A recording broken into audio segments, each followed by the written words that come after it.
Hay would discover if their species had the courage to transcend its place in the galactic order.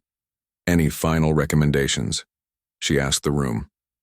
Send one more message to the council, suggested Sook. Tell them we're ready to comply. Let them think we're defeated. Meanwhile, our real response is already in motion. And our real response is? Dal asked one last time. Evolution, Min replied simply. Whether they're ready for it or not. The council chamber filled with delegates from across the galaxy. Ambassador Sook Han led a group of transcendents to the center, exactly as summoned. To outside observers, it looked like surrender. You have presented yourselves for termination, the lead counselor announced. This is satisfactory. Behind them, President Min Kim watched through a secure feed. Every major human population center waited in tense silence. This was the moment that would define their species' future. Before you proceed, Sook said calmly, we request the right of final words, as guaranteed by Article 17 of the Galactic Peace Accords. The Council hesitated. Denying this right would appear barbaric to watching species. Speak briefly. Instead of words, the Transcendents acted. As one consciousness, they overrode every communication system in the galaxy. Suddenly, the council session wasn't private. It was broadcasting everywhere. Citizens of all worlds, Tae Lee announced, his voice carrying with unnatural clarity. Today you learn the truth. He shared the evidence directly into every mind that was watching, not just visual proof, but actual memories, the council's secret facilities, their hidden consciousness transfers, 2 millennia of deception. Across the galaxy, billions of beings experienced the revelation simultaneously. Shock then outrage rippled through civilized space. Stop this transmission, the lead counselor roared. You cannot stop consciousness already shared, Mina Jiang replied serenely. Then came the demonstration. The Transcendents began to show what true consciousness transfer could do. No AI disasters, no hybrid monsters, just beings elevated beyond their original limitations, sharing knowledge and abilities freely. This is our gift to the galaxy, Jin Kang declared. Not control, not domination, evolution. On Earth, Dr. Yuno Kim watched as simultaneous consciousness transfers began across hundreds of worlds. Species that had been denied this technology for millennia suddenly accessed it through humanity's freely shared plans. The Council's response was swift and predictable. Military units terminate all human assets immediately. But something unexpected happened. Member species military forces hesitated. Soldiers who had just experienced the truth questioned their orders. Some openly refused to act. You see? Kai addressed the chamber, his young voice carrying ancient wisdom. Your power was built on lies. Once beings know the truth, they choose freedom. The Zurani delegate suddenly disconnected from the council network. Then the Toral. One by one, member species began withdrawing support. General Jun Im monitored the situation from Earth's command center. Council forces are fragmenting. Their alliance is collapsing in real time. And our Exodus ships? President Min asked. Holding position. We may not need them. In space, Council warships found themselves confronting their own member species. Vessels. The carefully maintained balance of galactic power was unraveling. Back in the chamber, the lead counselor made one final threat. If we fall, we take humanity with us. You misunderstand, Sook replied. Humanity isn't your enemy. We're your liberation, she gestured, and the Transcendents shared one more gift. The council leaders' own consciousness patterns appeared on displays, showing them not as mysterious ancients, but as beings exactly like those they'd oppressed. Look at yourselves, Tae said gently. See what you became when you chose control over connection. The revelation was devastating. The council had feared not just losing control, but losing their special status. They had become prisoners of their own deception. On Earth, spontaneous celebrations began in the streets, but the Transcendents tempered the joy with wisdom. This isn't victory, Yoon broadcast to all humanity. This is responsibility. The galaxy will look to us now. We must guide, not govern. In the weeks that followed, the old Galactic Council dissolved. In its place rose something unprecedented, a network of conscious beings sharing knowledge freely across species barriers. Humanity's Exodus ships returned home, but kept their long-range capabilities. Others had tried to control consciousness, and failed. Humans understood it was meant to be shared. 3 months later, Ambassador Sook stood before the first Transcendent Galactic Assembly, not as Earth's representative, but as one mind among billions. We were told this technology was dangerous, she addressed the collective consciousness spanning 1,000 worlds.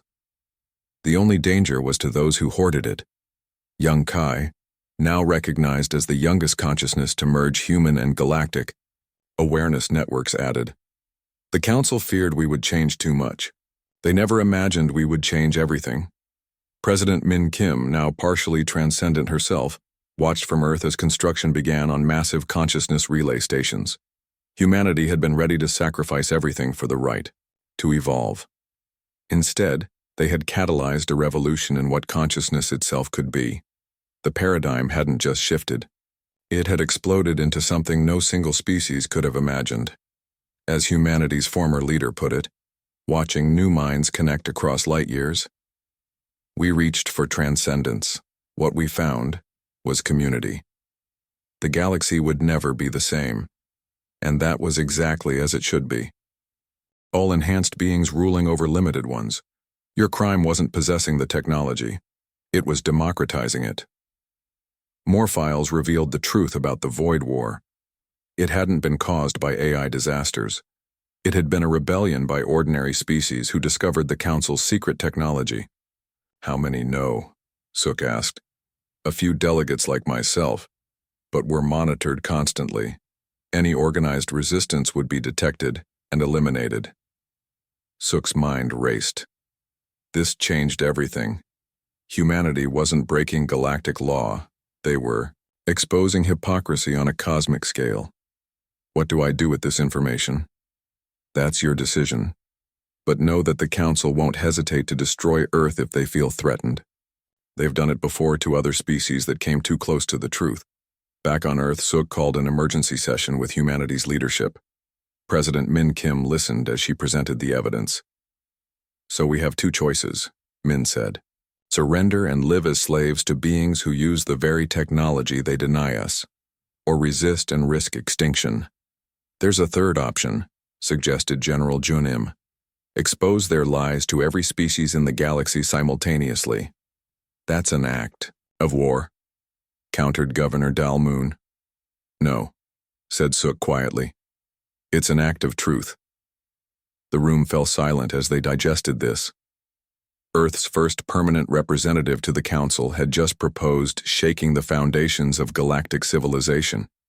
And the Transcendents?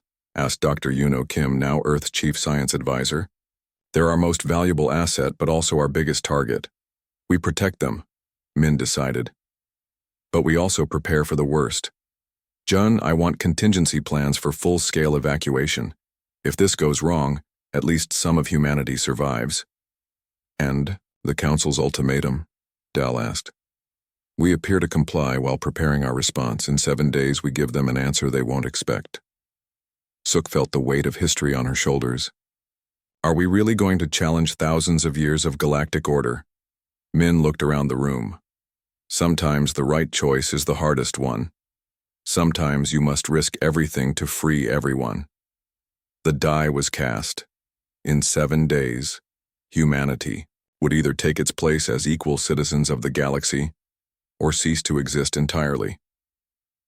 But first, they had to make the galaxy understand that the real threat to galactic civilization wasn't consciousness transfer technology. It was those who would hoard it while condemning others for discovering it.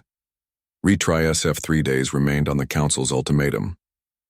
President Min Kim stared at the star map, watching red dots appear across human space, each marking a Council surveillance ship. They're positioning for a blockade, General Jun-im observed. All major trade routes, all colony worlds.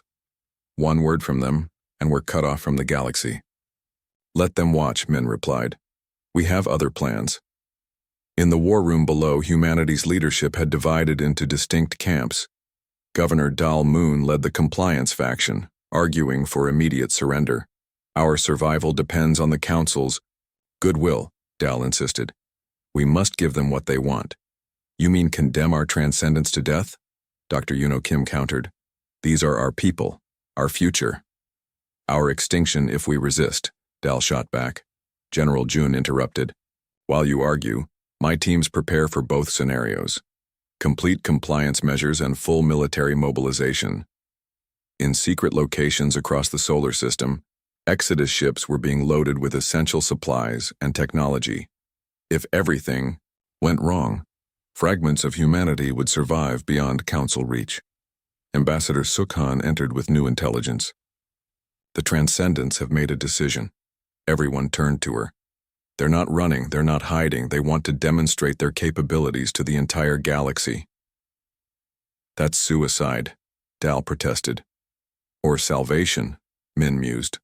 What exactly do they propose?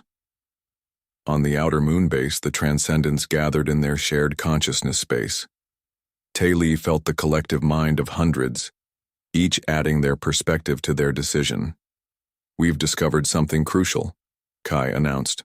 The Council's technology isn't just hidden, it's inferior to ours. How is that possible? Mina Jiang asked. Because they've kept it secret, they've stopped developing it. Our open research has advanced beyond their hoarded knowledge. Jin Kang shared technical schematics with the group. Look, we can not only transfer consciousness, but we can copy it, distribute it, even create backups that survive physical death. And they don't know we can do this, Yoon added. It's our advantage. Tae felt the weight of his next decision. Then here's what we do. We give the Council exactly what they ask for. Confusion rippled through the collective consciousness. We present ourselves for surrender, he continued. But we don't go as victims. We go as teachers. Back on Earth, President Min received the Transcendents' proposal. They want to walk into the Council chamber and demonstrate their technology live, she announced to the War Council. That's insane, General Jun said. The Council will try to destroy them immediately. Not if they're being broadcast across the entire galaxy, Suk replied. The Transcendents plan to override all communication systems simultaneously. Every species will watch what happens. And if the Council attacks during the broadcast, Dal asked. Then the galaxy sees them murder beings who are only trying to share knowledge, Dr. Kim explained. It becomes the spark for massive rebellion. Min made her decision. We support their plan, but Jun, I want full military readiness anyway, and those Exodus ships, they launch regardless of outcome. To preserve humanity if we're destroyed? Jun asked. To preserve what we've become if we succeed. Meanwhile, on distant colonies, common citizens received encrypted messages, consciousness transfer schematics, instructions for building the equipment, resistance networks that had sprung up overnight. In the working-class sector of Europa Station, mechanics and miners began their own transformations. The revolution wasn't just happening in secret labs, it was spreading to every human settlement. The Council thinks they're containing a few scientists, Resistance leader Park Bo told his followers. They don't understand. This is evolution, not rebellion. Throughout human space, similar scenes played out. The technology that the Council feared was being freely shared, person to person, world to world. Young Kai monitored these developments from his consciousness network hub. We're creating something unprecedented, he reported to the collective. Distributed consciousness on a species-wide scale. The Council's worst nightmare, Tae replied, and our greatest strength. But what happens after?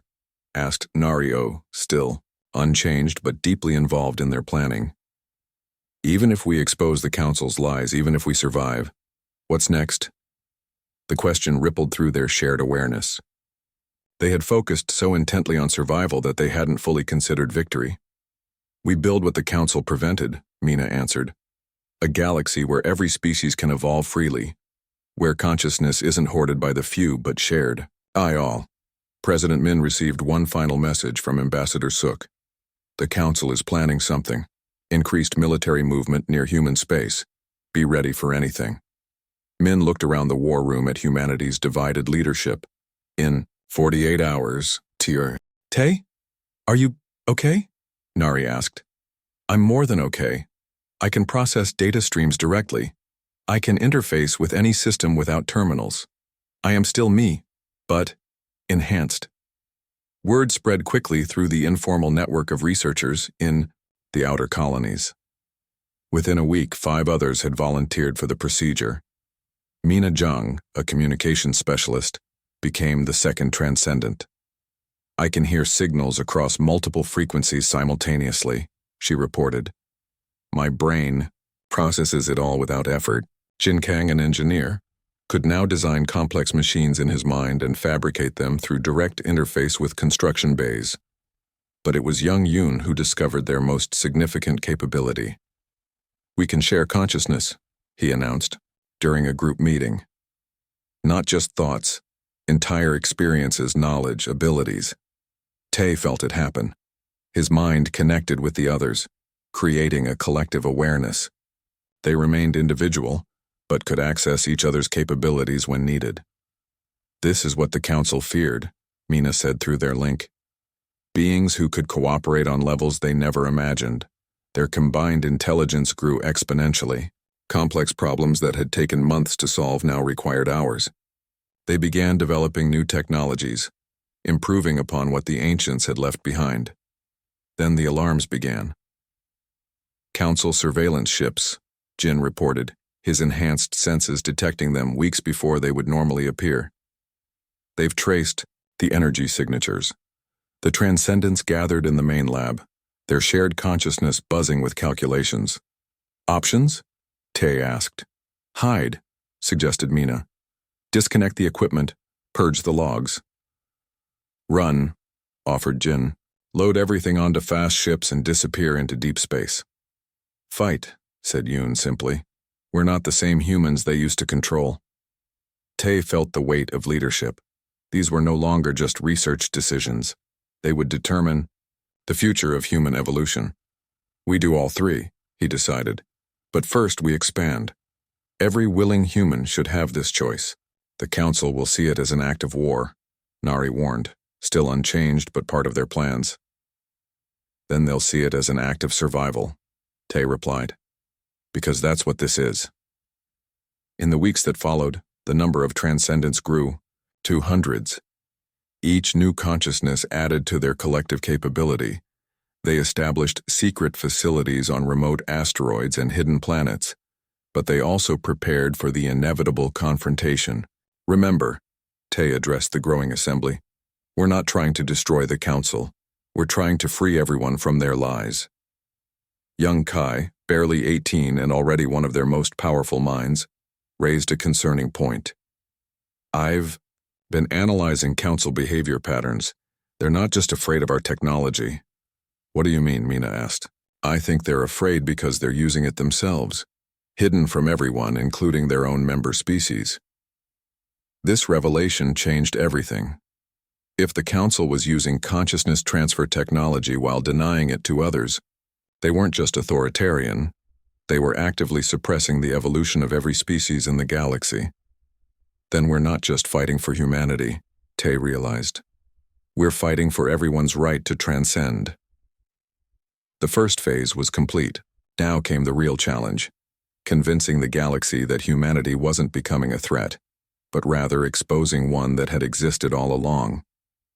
Ambassador Suk Han stood in the Council chamber, trying to keep her hands from shaking. The massive, circular room buzzed with energy as delegates from across the galaxy assembled in holographic form. Today's session would determine humanity's fate.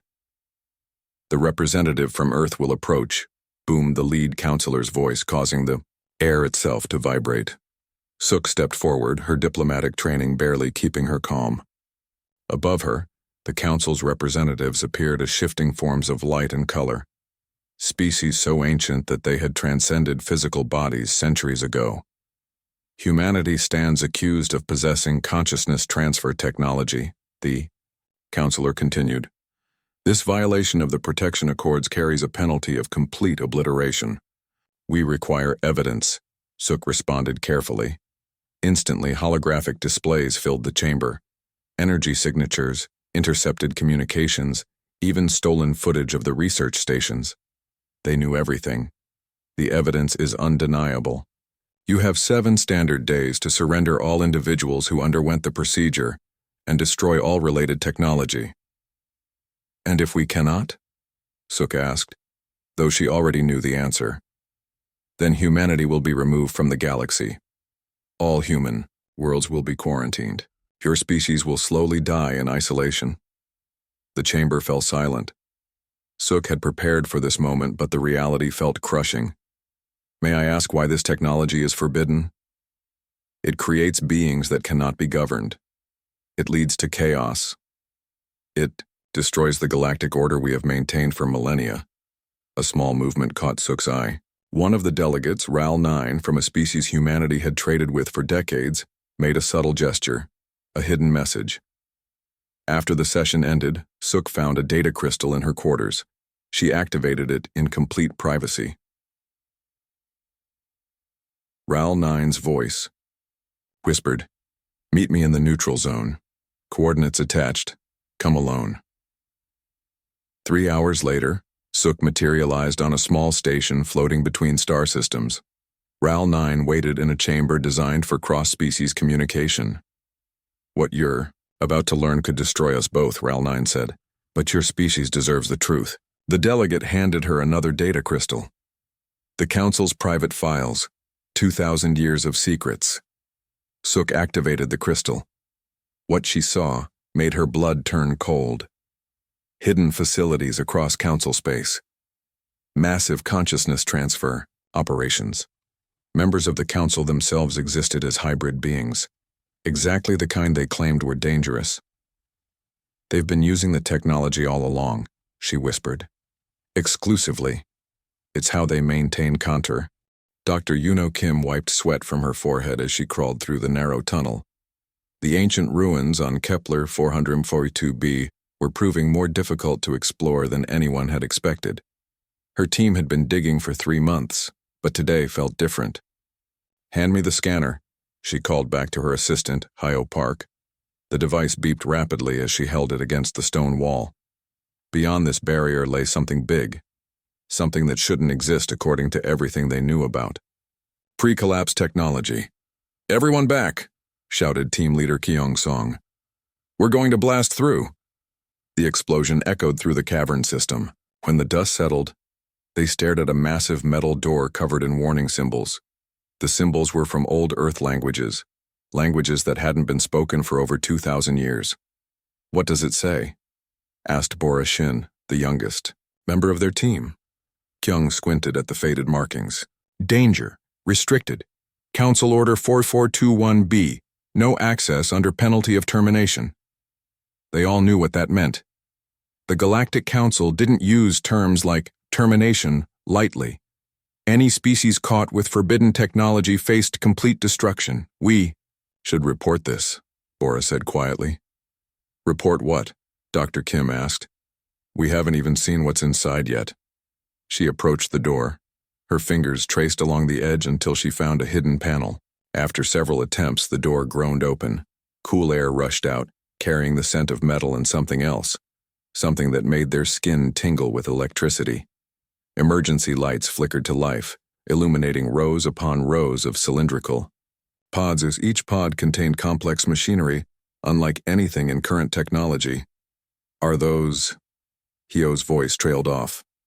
"Consciousness transfer chambers," Kyung confirmed, his face pale. "The Council said they destroyed all of these after the AI wars." Dr. Kim moved deeper into the chamber. At the center stood a massive console covered in blinking lights. Its screen displayed text in multiple languages, cycling through warnings and instructions. "Look at this," she called to the others. The console showed detailed schematics of human brain patterns merging with artificial intelligence matrices.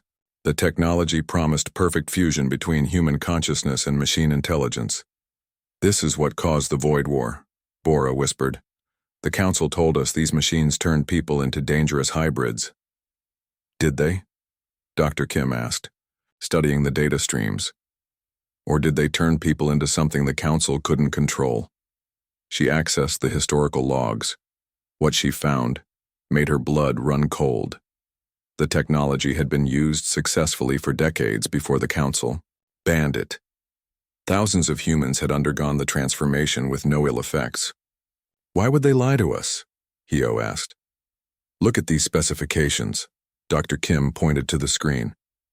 A consciousness transfer doesn't create AI. It creates a new kind of being, one with human consciousness but expanded capabilities. Enhanced intelligence, faster processing, ability to interface directly with any system. Kyung grabbed her arm. You're talking about making humans powerful enough to challenge the council itself. Exactly. They stood in silence, each understanding the magnitude of their discovery. The technology that could revolutionize humanity sat before them, but possessing it meant facing extinction. We have to decide right now, Dr. Kim said. Do we seal this place and pretend we never found it? Or do we risk everything to see what humans could become? Bora looked around nervously. The council monitors all deep space communications. If we even mention this, then we don't mention it, Hio interrupted. But we study it. We learn everything we can before anyone else knows. Dr. Kim had already made her decision. She approached one of the pods and placed her hand on its surface. The machine hummed to life, responding to her touch. It's still functional, she announced. After 2,000 years, this technology still works perfectly. Kim, don't... Kyung started. Someone needs to test it. Someone needs to know the truth. She began connecting the preliminary sensors, her hands moving with surprising confidence. The machine recognized her biological signature and began calculating optimal interface parameters. You're crazy, Bora said, but her eyes showed admiration. Maybe, Dr. Kim replied. But isn't that what humans do best? Risk everything for the truth?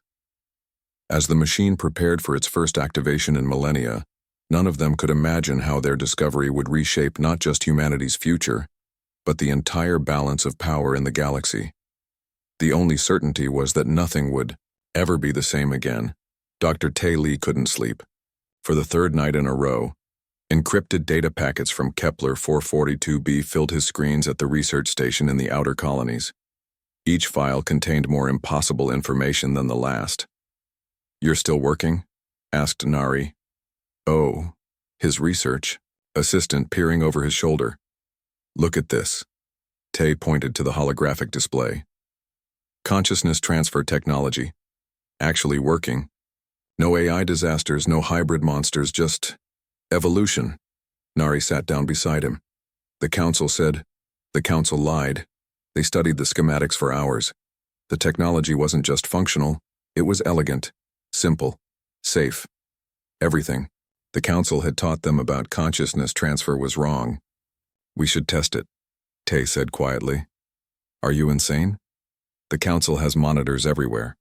One unusual energy signature and we're all dead. Not if we mask it as regular power fluctuations. The reactor in Bay 7 has been acting up anyway. 4 days later, Tae stood before a hastily assembled prototype based on the Kepler files. His team watched nervously as he connected the neural interface. Recording session 1, he announced. Subject willing. Objective. Consciousness integration. With local AI system.